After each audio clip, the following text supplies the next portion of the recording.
I just pushed it away, pushed it away. I was too busy. I had things to do. But increasingly, my body was acting up.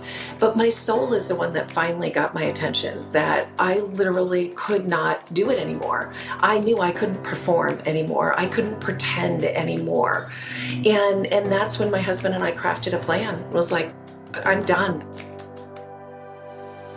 Welcome to She Handled It, a podcast dedicated to sharing empowering stories of women who have faced major adversity and how they overcame it. I'm your host, Arwen Becker. I'm a wife, mom, national speaker, author, entrepreneur, and athlete. But on my journey to these triumphs, I've battled many life-altering challenges. Thankfully, I found freedom when I realized I was not alone. I invite you to join me as I explore the inspirational stories of determined women who overcame life's toughest moments. Ultimately, how she handled it, and so can you.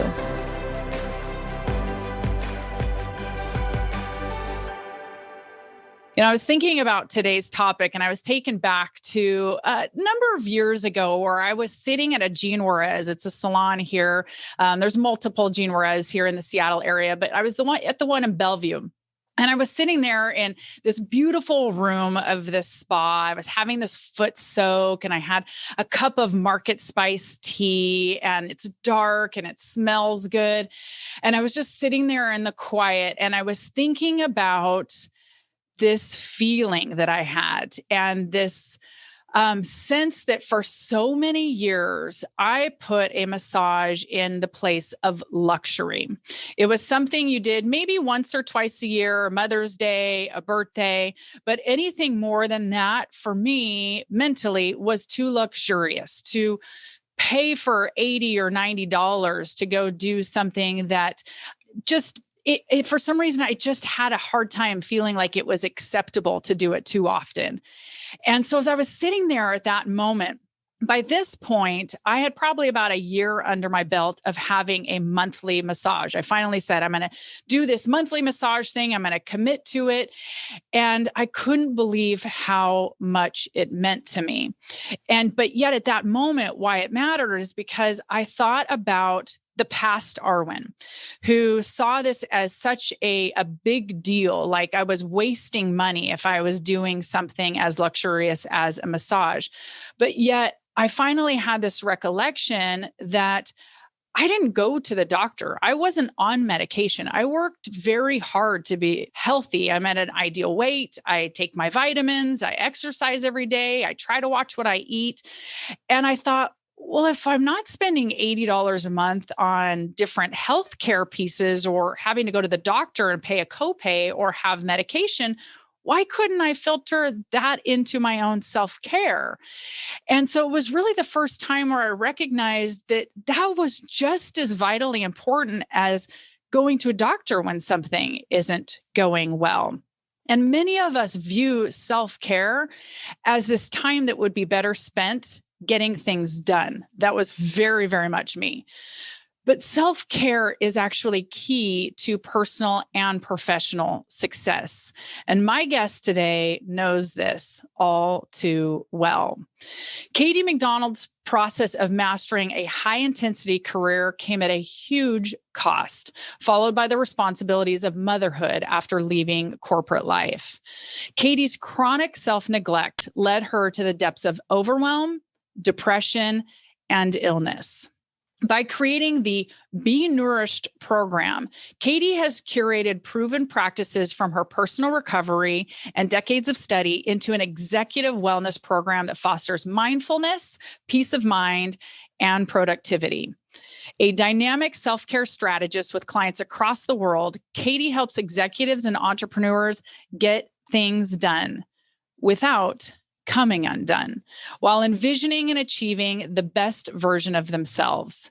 She's the winner of the Top 50 Inno on Fire Award, has spoken for Facebook, Swarovski, CVS Health, the United Way, the Women's President Organization, and many others. Katie McDonald, thank you so much for joining us on the show today. Thank you for having me.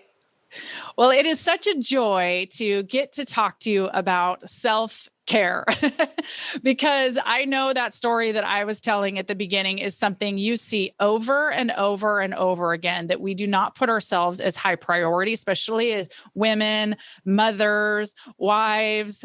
We put everybody else first. But I know that this is something that you have a lot of knowledge on and a lot of experience. And I'm really looking forward to us talking about this today. But before we go into that, I know that you brought a song to add to our Overcomer playlist. So why don't you tell us what you brought and why did you bring that song? Okay, so it's a little saucy. It's a song by Lizzo. And it's because I'm, soulmate. And I guess I'll read some of it. Because I'm my own soulmate. I know how to love me. I know that I'm always going to hold me down. Yeah, I'm my own soulmate. No, I'm never lonely. I know I'm a queen, but I don't need no crown. Look up in the mirror like, damn, she's the one. I so love that. When I saw that you're adding that, I'm like, ooh, this is going on my playlist. But some of you out there may want to, get the cleaner version. It's up to everyone. Everybody's different. Yeah, you might want to get the cleaner one. But the idea that we're our own soulmate, I mean, how would our life be different if we actually navigated our days with that awareness, that commitment to ourselves that we give away so freely to everyone else? We're showing up for everybody else and we're underperforming for ourselves. So the idea of being our own soulmate, well, we might actually bring ourselves some flowers and go to sleep when we're tired and say no when we want to. Amen. Amen, sister. So agree. Well, I know we have a great topic today, and I'm really looking forward to hearing you speak on it because I know it's something that you've been through personally. And so why don't you take us back to this time period, maybe as you're still in this corporate career, and things are kind of spinning out of control. So why don't you take us back there? So I'm working for Time Magazine. I'm selling advertising in 45 national publications, and I am selling advertising to huge corporations, and I'm selling my soul in the process. I'm not sleeping. I'm staying up all night thinking about that next sale or what I could have done differently, what I should have said differently, what I have left to do. All the ways in which I failed, all the ways in which I have yet to ever reach this state of enoughness. And it occurred to me, I will never reach the end of this race. There is no end to this race. It is a chronic, constant treadmill that I will never, ever, ever earn the right to get off unless I step off completely, that I just opt out. I knew that I could never work hard enough. I could never be enough. I could never be thin enough, pretty enough, smart enough, clever enough, any of it. I would never be enough. And there was a relief and an exhaustion and a terror with that realization that my addiction to busyness would never go away. I could never satiate it. I could never feed it enough. Wow. Did you just one day quit? So I actually I was pretty desperate. I mean, I had a number of physical ailments, but they were all just kind of, I don't know, like, I think of them as like gnats buzzing around my head, like symptoms that just kept getting in the way. But when it came, and I just pushed it away. I was too busy. I had things to do. But increasingly, my body was acting up. But my soul is the one that finally got my attention, that I literally could not do it anymore. I knew I couldn't perform anymore. I couldn't pretend anymore. And that's when my husband and I crafted a plan. It was like, I'm done. I cannot do this. So it was January, and we made the decision that I was going to quit in May. And I gave myself that time so that I could kind of process and prepare for the huge loss of identity. I mean, my entire identity was tied to my work life. How long have you been doing that? Oh my gosh. I mean, not only just work life, but my doing life, right? The human doing part, right? The human being The human part, doing, I right. had no idea what that was, but the human doing part I had mastered. So for my entire life, what I did and what I accomplished was my identity. And I knew that in order to heal, in order to recover, in order to save my soul, I actually had to opt out completely and have a new measurement for success other than doing. And that was terrifying. Yeah. What was the mental math that was going on leading up to that? I mean, when you were getting up in the morning, was there just an overwhelming sense of dread? Was it just, I hate going? What was the internal dialogue? It was a compulsion almost. It was this revving drive to prove that I was enough to myself, to everybody else. And so there was not a sale that could have satiated me. There was nothing, no matter what success came my way, all I did was fixate on the next one. Not for anything other than, is it enough? It was this voracious appetite for, please tell me I'm enough. I'm good enough. And when I realized I could never do enough to be enough, I knew I had to change. There was no way I could pull it off anymore. Is that when you found yourself depressed? Oh, yeah. Because of this internal dialogue of, I mean, how can somebody hear that over and over? And you're not enough. You're not, no, that's not, no, that's not. And it just, and not break under it.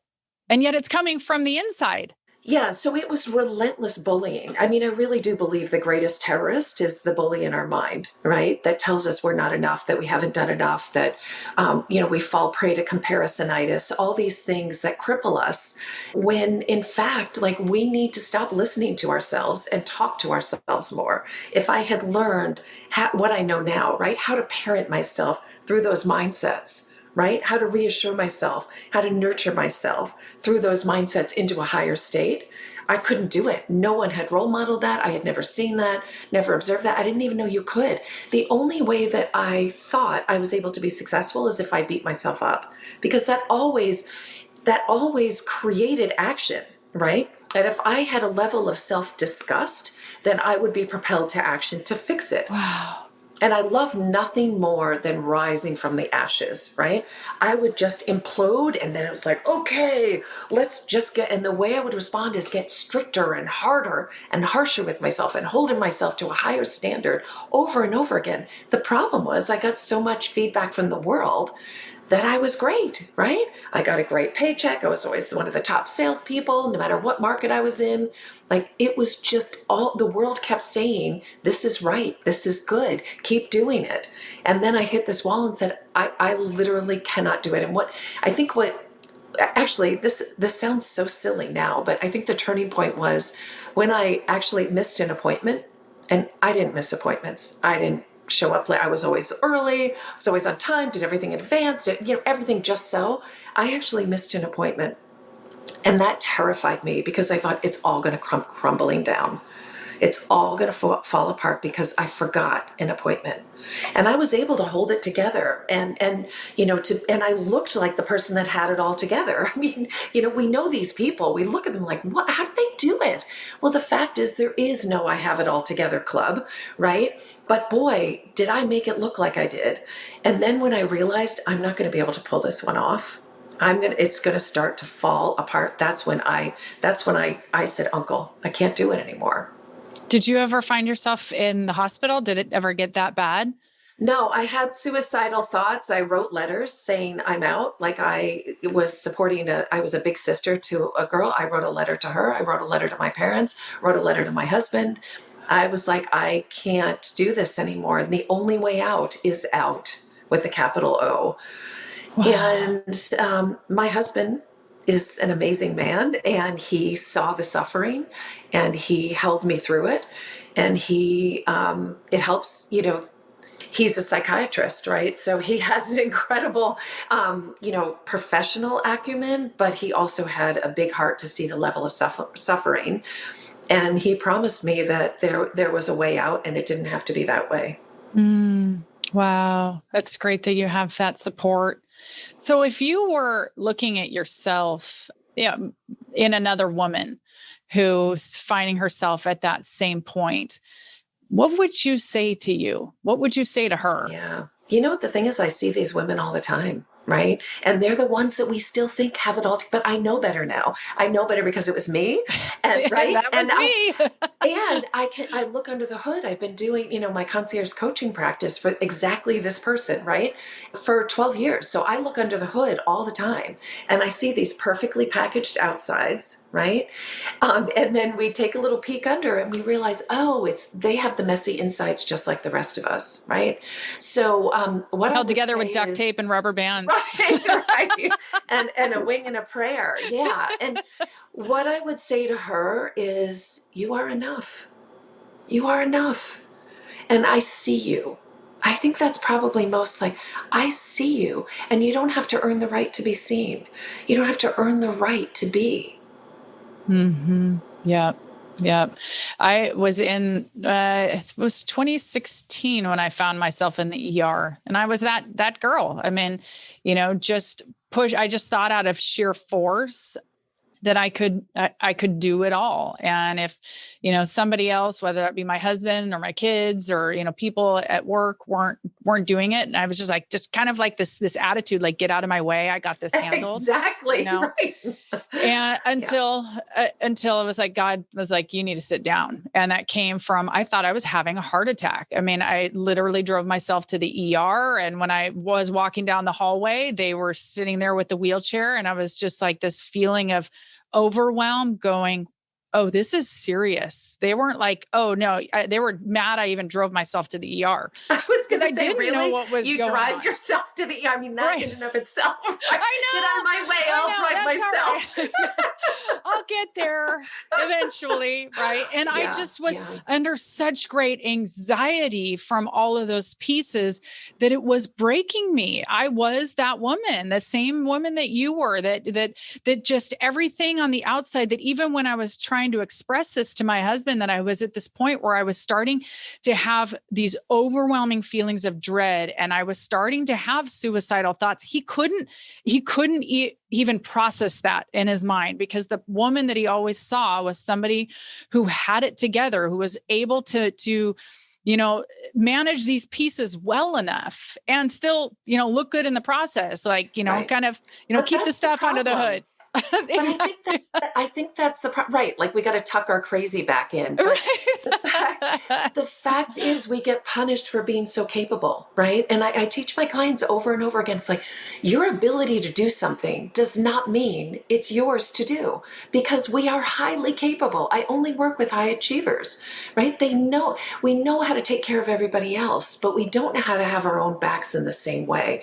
And so what we need to do is say, there's a different criteria other than whether I'm capable, because we are highly capable. And if that's our only filter for what we say yes to, we're in trouble. Oh yeah, absolutely. I was told years ago the statement, just because I can doesn't mean I ought to, from a therapist, and it stuck with me forever. But oh man, I had a hard time actually doing that. And I always laugh that it was like my big aha moment was the 50-pound packed luggage at the top of the stairs when I had fully capable teens. And it was like this moment going, just because I can take that down the stairs, I don't have to prove to my, 14-year-old I can, that I'm not this, Right. little flower who can't do it. No, I can actually say, hey, can you please just carry that down? And it doesn't make me any less of a human being because I had somebody else help me on something so silly, just like that. But blow that up for many of us in a much bigger way, just like you said, taking care of everybody else. And the self-neglect can be severe, debilitating, put you in the ER. Yep. You left this job. Did you go into anything else, or did you say, well, we should back up from the moment I said I was leaving. 2 weeks later, we conceived my son. And this was like, I had to, and we were not preventing for a while. And yet there was no room for him. there was no room for him to come into my life because it was cram filled with Yeah. to-do lists. Right. So the minute I created space mentally and emotionally and spiritually, then he was able to come. So 2 weeks later, I conceived our son, and then I quit and then gave birth to him at, just, a couple of months later.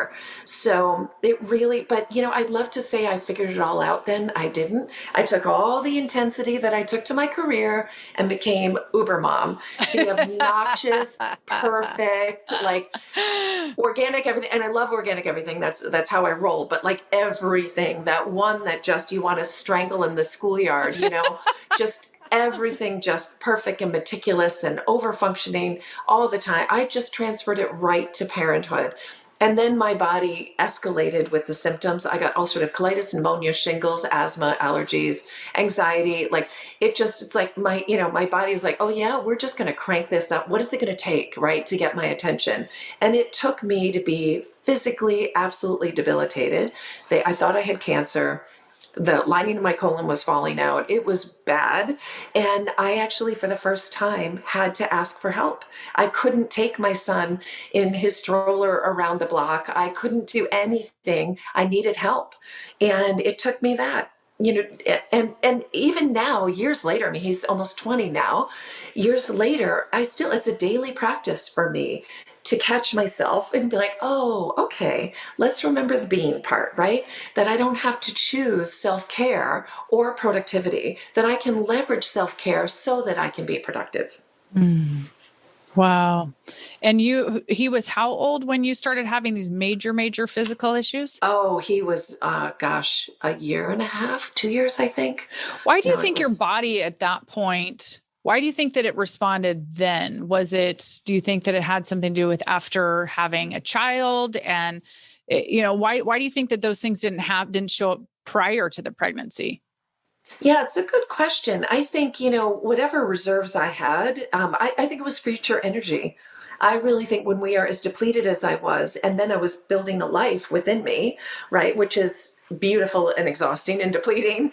I think that was a borrowing from future, Yeah. and that the bill came due. Yeah. Basically, because there's no way I could have created this beautiful life in the depleted state that I was in. So it had to have been future energy that I tapped into, and then there was nothing left. Right. Right. And so what was that timeline? How long were you in that really depleted physical state with all those issues? Yeah, it took me 6 months to recover. Did you have to spend time in the hospital? So there was the threat of that, and I did have some time in it, but no, it was more, I had to shut it down. I had to do bed rest, and I had to dramatically change my life. I was already eating a vegan diet. So think about the absence of animal protein does not mean the presence of health. Like I had to flood my body with nutrients in a way that I'd never done before. And the ironic thing is everything I'd studied had always been about nutrition and well-being for decades. That was my deep passion, but it was intellectual candy instead of actually implementation. And that's why I'm so voracious and committed to implementation, because you can learn all day long, but what are you actually applying in your life? That's how we change our lives. The small minutia is how we change. So I had all the knowledge, but I didn't have the fierce commitment. And all of a sudden I was saying, I may not be around for my son. And I couldn't even then do it for me. I had to do it in service to him. He deserves a mother. Right? He deserves this. So I'm going to do this for him. I'm going to get well for him.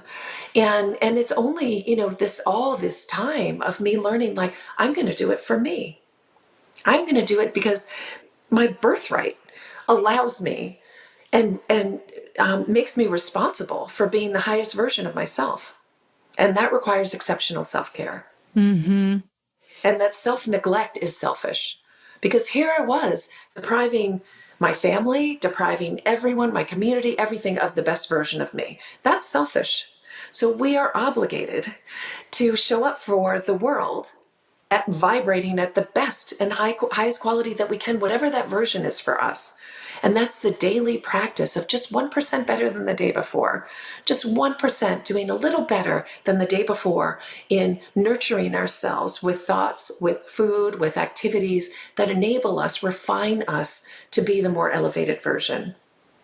It's such a mind-blowing statement when you talk about it's selfish not to, because especially high achieving women, moms, wives that tend to gravitate towards this doing, taking care of everybody else, making sure that everybody's well cared for, think just like I did, that it's like, oh, I can't go get a massage. I mean, I'm taking that's a 2-hour time period from the time that I would leave the house and going and doing something so frivolous. But yet I can take 2 hours to go take care of everybody else and make sure my husband got some time to go do the things and rock out in his studio, or do, the kids getting to do their types of things. But for me to like sit and be for a while and actually do something selfishly for myself is like, no, I just can't do that.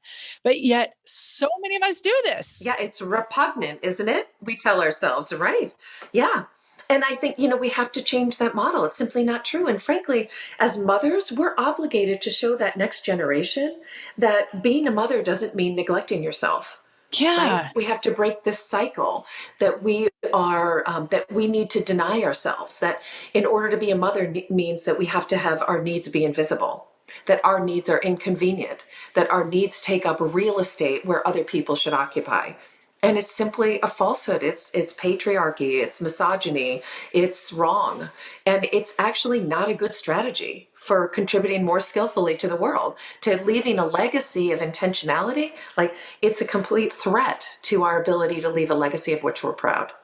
The way in which you articulate it is just blowing my mind right now, because this has absolutely been such a huge part of my life for so many years. And being the bad side, the negative side of it is much larger of a position than me being able to be a human being, that I feel like I am a little bit better at today than I used to be. But this is just so fascinating to me. So you became a mom, you started learning some of these things through getting really sick. At what point did you start coming out of that and seeing that there was a need for the skills that you were learning to be able to help other women?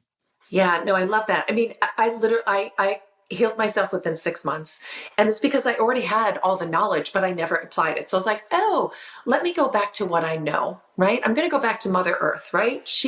I'm going to go there. I'm going to go to the basics. Am I eating? Am I sleeping, right? I'm going to eat as close to nature as possible. So I started doing raw foods because I thought, if I could, Mother Nature knows what to do. I just got to get out of the way. So let me just eat as close to nature as possible. Let me do the least amount. The less I did to a food, the more it would do for me. So I got down to basics. I was juicing every day. I was sleeping. I was not apologizing for my needs. I was saying no right and left. I mean, because, everyone's like, oh, I'm not good. Women often say, oh, I'm not good at saying no. I'm like, you are a master at saying no to yourself. So if we know how to say no to ourselves, then I can say no to other people. And I was willing to risk not being liked. And that was a big shift, that when you are a people pleaser, you have to realize, like, good girls are never good to themselves. You can't be both, right? We can do good work, but we got to be good to ourselves. And that's the piece that I had to do. So I said no right and left. I said yes to myself. When my son went down for a nap, I went down for a nap. I got off all the boards I was on. Like, I just stopped performing. And I got back to the very, very basics, that what I ate mattered and I devoted time to that. That whether I slept mattered and I devoted time to that. All these, moving my body mattered, so I devoted time to it. I mean, these basic foundational things, which are, by the way, the first things we blow off, because we tell ourselves we can disappoint ourselves all day long, but letting somebody else down, not so much. So I had to flip that model. I had to just risk being unliked, risk being considered antisocial, or anything else, all these other horrible stories I came up, none of it mattered. All of a sudden, all that mattered was me being well. And I started living in accordance with that. And 6 months, and the meditation practice that I brought in, like all these things, I just brought everything together. I figured out, what is my self-care strategy toolkit? And I continue to even, decades later, grow that kit, so that I know what habit to pull forward when I need it. What are my non-negotiables? All of these things. So it became very clear it was part of a vow. I said, if I can recover from this, then I vow to go back to my tribe. I'm going to go back to my tribe of doers, and I'm going to teach them how to be. So it took a little while before I launched I got all the training. I became a raw food chef and instructor. I also got certified as a holistic health coach. I did Bach flower remedies. I did all this training, everything. And then finally just said, enough, I've got to get in there, because if someone as capable as I am had to figure this out when I was so ill and so compromised, like, I want to get to people before they get to that point. Right. I want to be the intervention. I want to be the wake-up call. We have to wake up as women to understand that our needs are legitimate. We don't need to defend them. We don't need to explain them. We need to show up for them. Mm-hmm. As my coach says, no is a complete sentence. Yeah, that's right. And that's hard as a people pleaser, because you feel like you need, Yes. I used to feel like I had to explain if I left the office early, that I was leaving at 2:30, that I needed to go, guys, I have to go pick up my kids and then go. And it's like, first of all, most of them don't care. Right. But it was this excuse that I was telling myself that I had to justify leaving early, because I was going to go home, pick up my kids, and then lay down for a nap. But I don't want to tell anybody that, because they might think less of me because I'm taking a nap at 2:30. Right. And this is the so story. silly. This is so everybody can, I guarantee you, everyone listening to this can relate to that. We do. And women tend to over explain. And it's just, the more you explain, the more ammunition you give. Right? It's like all of a sudden we're in this position of defense. And it's like, that happens when we don't stand in our own power and understand that I'm my own soulmate, right? Like, I am complete. I am complete. I don't need anybody else to complete me. That means that we come as whole beings, responsible for our own needs. Right? Because when we're not tending to our own needs, we tell ourselves we're noble and martyrs and all this stuff, but it's so last century. And the fact is, we're not bringing an evolved version to the world at all. We're bringing needy, we're bringing resentment and rage and depletion. I mean, resentment always shows up when we're overgiving, always. So it's like, why? That's selfish. That's like, how could we bring that version to the world and tell ourselves, we're such good girls? It's ridiculous. We've got to challenge this. It doesn't make sense. It is not intuitive, but we've bought it. We have bought this story that our needs are a threat to the well-being of everybody else. And we don't have to choose. In fact, and if we do, we need to choose our own well-being. And we don't have to, the oxygen mask story. We don't have to wait till the plane is careening to the ground till we put our oxygen mask on. We need to do it now. We don't need that level of urgency. I had to have that because I was so asleep. I was so addicted to busyness that there was no way I could get that message in any way. And the universe got that. I was just torn a bit by bit, until I collapsed. Yep. And that's what it took. Yeah, me too. I hear you loud and clear. Very much so. And I had heard a gal was talking about, when we do this, putting everybody else first and just continuing to put ourselves last. And it's like, I can handle everything else and I can keep everything going. That it's this like self-aggrandizing. It's like, I am that important of a human being. It's like making ourselves kind of our own personal savior. It's like, I've got you and everybody else. And that's really a very selfish place, or, it's arrogant. It's very arrogant, very arrogant. And that was the thing where, for me, that's what I realized when my life it started falling apart, and where I found myself in this place where I just detached from everything, because I had gotten to that place of complete brokenness where I was just like, I didn't really care about anything. That it was this recognition after a number of weeks that everything didn't fall apart. That just because I didn't check in on everything and didn't micromanage my kids and micromanage my husband and micromanage my company and micromanage everything and my day-to-day habits and down to the pen, down to the, the minute, having it all structured, it all didn't fall apart. And what I actually found was a lot more peace on the other side of it, when I realized that I could just be for a while and enjoy a conversation, enjoy a long walk in the evening and not feel like I needed to do a little extra work or clear out some more emails or, these things that we feel that we have to do. And so it's just this, this is just so speaks to me. And these are the women that I know that you work with, because this is a common issue that a lot of us have. And so you made this vow that if you got yourself through this and figured this out, that you were going to go back to your tribe. And so when did you actually start the coaching piece of that? Yeah, so I've been doing that for about 12 years now. And what I want to just address before we go to that, what you were discovering is that when we step back, right, others step up.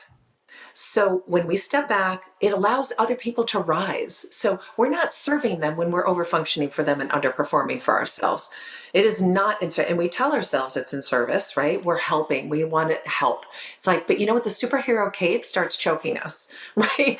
It's like, we got to untie that. We've got to send it to the cleaners and just understand, like, this is, we're taking up too much oxygen. We're not allowing other people to thrive. So I needed to bring this practice. I did one-on-one coaching, and then I in the past year launched my planner, because I realized that the three areas that I impact most is food, thought, and time.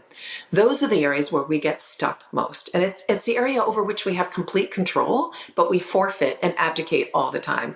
What am I eating? Right? What am I doing? What am I thinking? What am I saying? These are our areas of control, and yet we're trying to control everything and everyone else but that. So, and sometimes because we're not, we're forfeiting the control in those meaningful areas, we overcompensate, we binge, we do all these things to numb, to not feel, to really not feel the disconnection with ourselves. So I developed that practice and then launched a planner, which is based on the methodology of time management, because we all know what to do. We're not doing it. We don't know the how of prioritizing ourselves. And we need a tool to do it. So I took my Be Nourished methodology and transferred it into a planner, a 90-day planner, because I still love getting things done. And I want to understand that we still think it's a trade-off, that if I take care of myself, I'm not going to take care of things. And it's like, oh, no. You get to do both, but you got to do the self-care part. And then you know what's left. Right. What kind of energy you have to do everything else. Yeah. And I got to tell all of our listeners, your planner. So for any of you who don't know me, I am a gift giver. I am a crafter. I love the details of things. And Katie sent me her planner, and it was so stunning that I literally closed it back up. I didn't even really start. I had just kind of opened up the cover of the box, and I had to close it back up and do an unboxing video and literally snapshot every single frame of it, because I so rarely see the attention to exquisite detail. It wasn't only in the visual detail and the graphics and the different pieces that were in it. It was the paper. It was the wrapping. It was the smell of it. It was a sensory experience, and everything that you are talking about, Katie, is found in that entire package. It is health. It screams self-care in the most wonderful, beautiful way. So I just want to try and give as a small visual as to how stunning this packaging was, that I literally had to put it all back together and then go through it meticulously and unbox it, because I had people I needed to send this to. They needed to see it. I love that you're saying that, because it is about the senses. That's how we wake up, right? That's how we become the human beings, that when we can enliven and tune into our senses, it's like, we take the elevator down from our heads and inhabit our bodies again.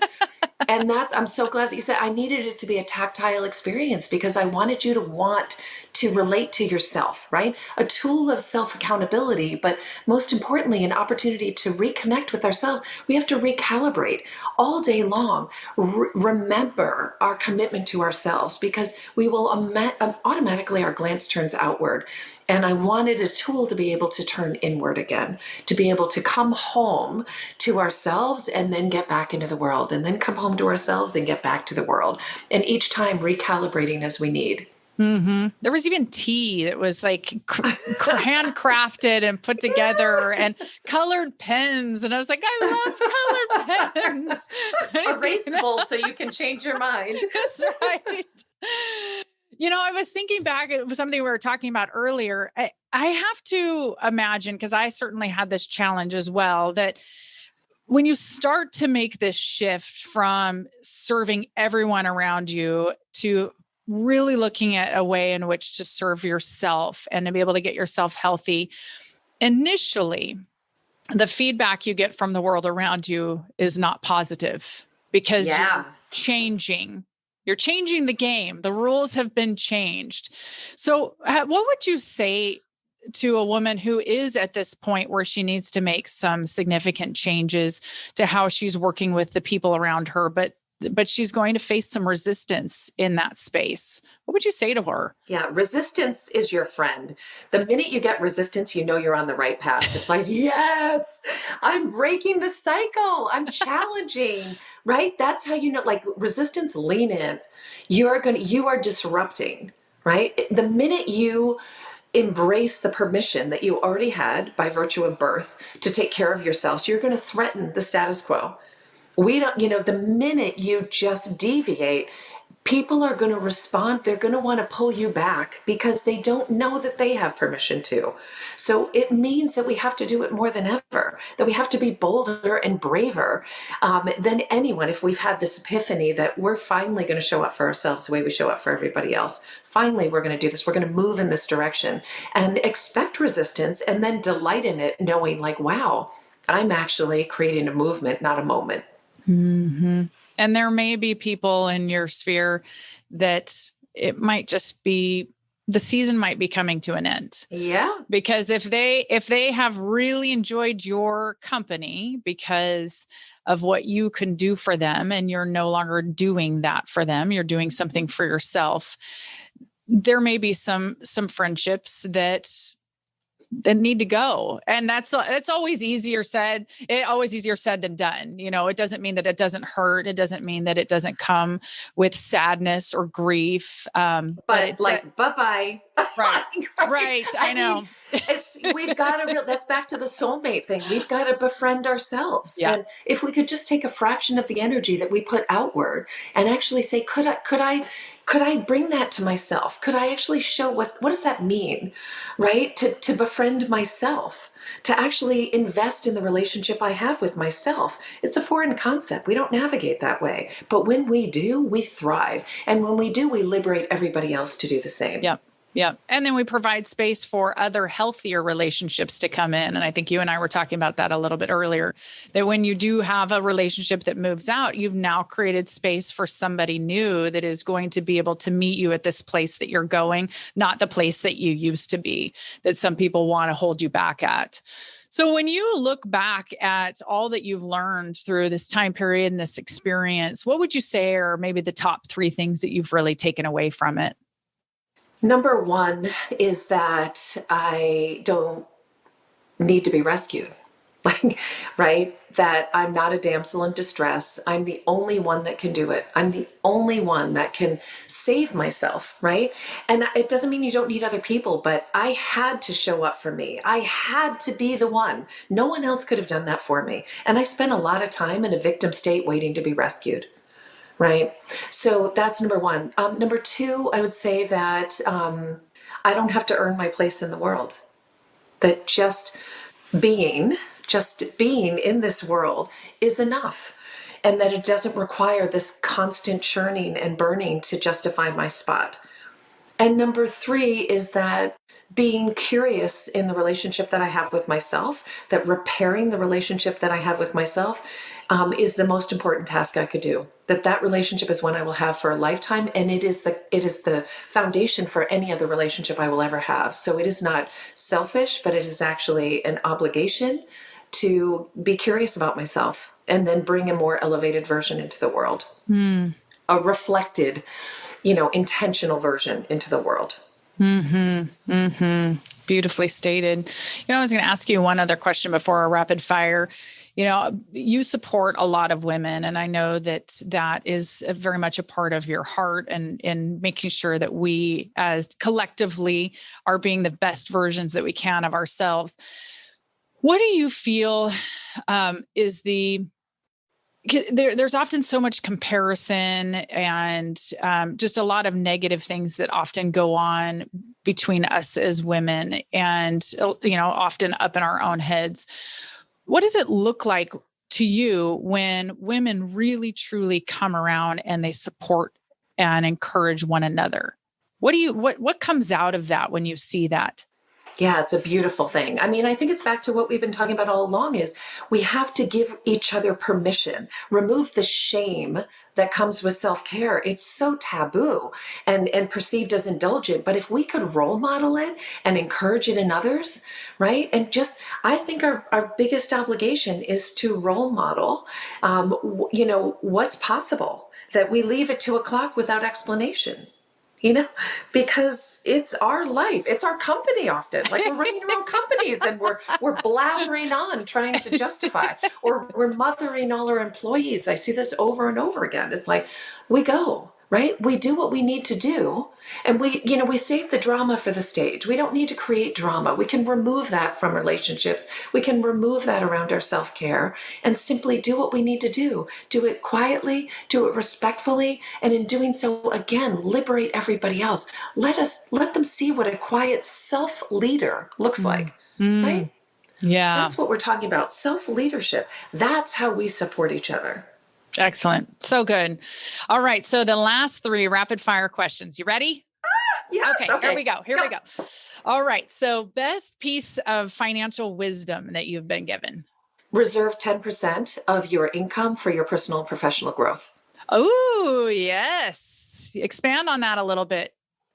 Well, we don't invest in ourselves. I mean, I see this over and over again. Clients will spend thousands of dollars on their kids' camps and all these enrichment programs. I'm like, when's the last time you spent a dime on you, on your own personal growth, your professional growth? Why don't we deem that worthy? So really, if you have 10% going automatically into that, then you never have to justify, the residual ideas that, oh, I couldn't do that. Oh, no. It's like, really, it's a good business decision. It makes sense. It is a good relationship decision. It's a great, it tends to every role you'll ever have is when you refine, not because there's something wrong with you, but because you're curious about your own potential and you invest in it. We change the way we change, right?